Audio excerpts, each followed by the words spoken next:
આવો બેન, શું થયું છે? ડૉક્ટર સાહેબ, મને છે ને હવે ખાધા પછી ભૂખ લાગતી નથી, હા, બરોબર? અને ઊંઘ્યા ચડે ઊંઘ આવતી નથી, એવું છે? અને દોડે પછી થાક લાગે છે. થાક બહુ લાગે છે? બહુ લાગે છે.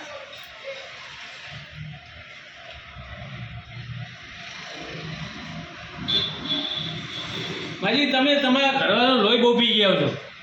ના, હા, તો તમને ચરબી ચડી છે.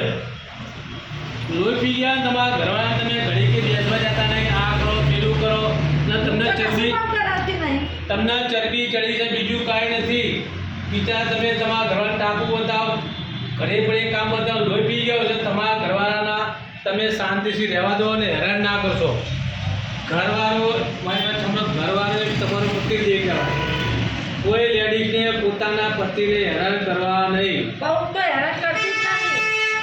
તમારી નાડી એવું કંઈ બતાવે છે, અને તમે પોતે કહો કે ખાધા પછી મને ભૂખ નહીં લાગતી, ઊંઘ્યા પછી ઊંઘ નહીં આવે, ઊંઘ્યા તો વિચાર આવી જાય મગજ, વિચારો આવ્યું એટલે ઊંઘ ન આવે પછી, અને દોડો એટલે તમે શરીર થાકી જાય, એટલે તમે થાકવાના છો.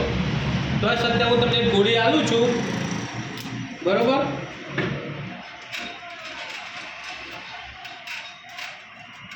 લો, આ એક ગોળી છે, આ ગળી લેજો. પાણી પીધા પછી ગોળી કરવાની, પાણી પીધા પછી ગોળી કરવાની, પહેલા નહીં. પહેલા નહીં, બરાબર? હા. 50 રૂપિયા થયા. 50 રૂપિયા લાવો. 50 રૂપિયા હે. આ કટ્ટી નોટ છે. અરે વાહ,